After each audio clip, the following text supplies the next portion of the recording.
உலகமே மர்மம்தான். படைத்தது, படைக்கப்பட்டது என அனைத்துமே மர்மங்களே.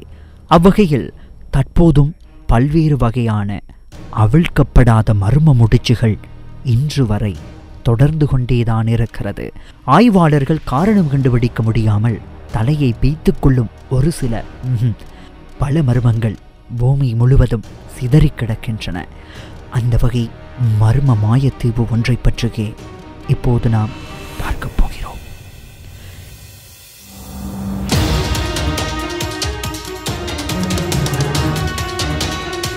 என்னடா இப்படி மிகைப்படுத்துகிறானே என எண்ண வேண்டாம். உண்மையில் மர்மமான ஒரு மாயத்தீவு இருக்கிறது. அதுவே துர்கானா ஏரி.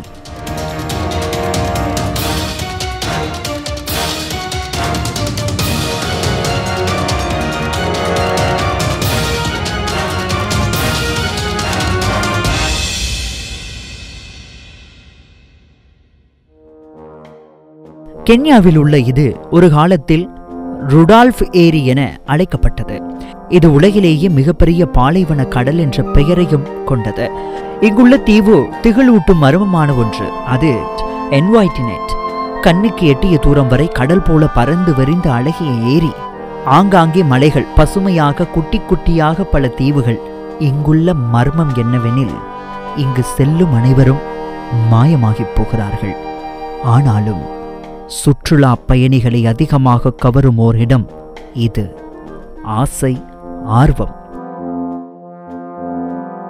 தேடி சென்ற மனிதர்கள் மாயமாகி போவது மட்டும் என்ன மாயமோ? துர்கானா ஏரிக்கு பல்வேறு நதிகளிலிருந்து நீர் வருகிறது. இங்கு நிலவும் கடும் வெப்பத்தால் ஒரு பகுதி ஆவியாகிறது. மீதமுள்ள நீர் அதிக உப்புத்தன்மையுடன் காணப்படுகிறது. கென்யாவுக்கு வரும் சுற்றுலா பயணிகளை மிகவும் கவர்ந்த இடங்களில் ஒன்றாக இந்த பாலைவன கடல் திகழ்கிறது. குட்டி குட்டி தீவுகளும் பழமை மாறாத பழங்குடியின மக்களின் வாழ்க்கை முறையும் கவர்ந்திழுக்கிறது. இந்த அழகோடு நம்மை உறைய வைக்கும் அதிர்ச்சிகளும் தீவுகளில் இருக்கின்றன.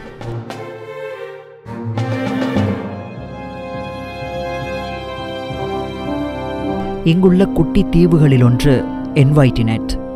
இங்கு வாழும் பழங்குடியின மக்கள் பேசும் மொழி, சொல், இதன் அர்த்தம் திரும்ப வராது என்பதாகும். மர்மம் அறிந்தே இந்த பேர் வந்ததோ என்னமோ. என்வைட்டினெட் தீவுக்குள் செல்பவர்கள் யாரும் திரும்பி வருவது இல்லையாம்.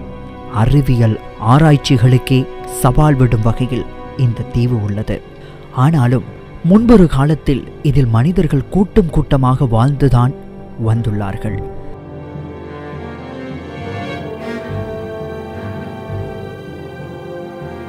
மீன் பிடிப்பது, வேட்டையாடுவது அவர்களின் தொழிலாக இருந்தது எனவும், பக்கத்து தீவுகளை சேர்ந்தவர்கள் வியாபாரத்துக்காக இந்த தீவுகளுக்கு வருவார்கள் என்றும் கூறியுள்ளனர். ஆனால் ஒரு காலத்துக்கு பிறகு இத்தீவிலிருந்து வெளியே வரும் மக்கள் கொஞ்சம் கொஞ்சமாக குறையத் தொடங்கியதாம். பின்னர் ஒரு கட்டத்தில் யாரும் வராமல் போனதால் பக்கத்து தீவுகளில் இருந்தவர்கள் சந்தேகமடைந்து அந்த தீவுக்கு சென்றுள்ளனர். அந்தோ பரிதாபம், அங்கே சென்றவர்களும் திரும்பாமல் போகவே மர்மத்தீவாக மாறிப்போனது என்வைட்டினெட் தீவு. இதையடுத்து பக்கத்து தீவுகளில் வசித்தவர்களிடம் தகவல்கள் சேகரிக்கப்பட்டதாம். அப்போது கிடைத்தது ஆச்சரிய பதில். அந்த தீவில் பிரம்மாண்ட ஒளி ஒன்று வரும். அப்போது இடத்தில் யார் இருந்தாலும் காணாமல் போய்விடுவார்கள். அப்படிதான் அங்கிருந்தவர்கள் காணாமல் போயிருப்பார்கள் என அயல்தீவுவாசிகள் கூறியுள்ளார்கள். பின்னர் அந்த பிரம்மாண்ட ஒளிக்கு என்ன காரணம்? அங்கு பிரம்மாண்ட ஒளி வெள்ளம் எப்படி வந்தது? அந்த ஒளி மனிதர்களை என்ன செய்தது? வாழ்ந்த ஆதாரங்கள் இருக்கும் போது மனிதர்கள் மட்டும் எங்கே போனார்கள்? இருந்தவர்கள்தான் மாயமாகி போனார்கள் என்றால் அங்கே செல்பவர்களும் மாயமாகி போவது எவ்வாறு? பதில்கள் மட்டும் கிடைக்கவில்லை.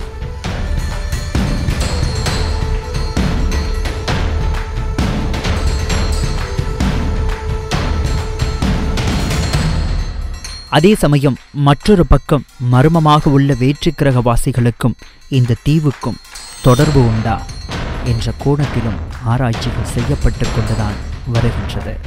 இங்குள்ள மக்களை வேற்றுக்கிரகவாசிகள் கடத்தி செல்லுகின்றனர் என்றும், கண்ணுக்கு தெரியாத சக்கரம் ஒன்று சுழல்கிறதென்றும், மக்கள் காற்றில் கரைகின்றனர் என்றும் கூறப்படுகிறது. ஆனால் மர்ம முடிச்சுகள் எதுவும் இன்று வரை பதில் கொடுக்கப்படவில்லை. மறைக்கப்படுகிறதா இவை? புரியவில்லை. ஆனாலும் ஒன்று, மறந்து போய் கூட சுற்றுலா செல்கிறோம் என அந்த பக்கம் மட்டும் சென்று விடாதீர்கள். நீங்களும் மாயமாகி போய் விடுவீர்கள். அப்படியே சென்று பார்க்க ஆர்வம் இருந்தால் சொல்லிவிட்டு போங்கள்.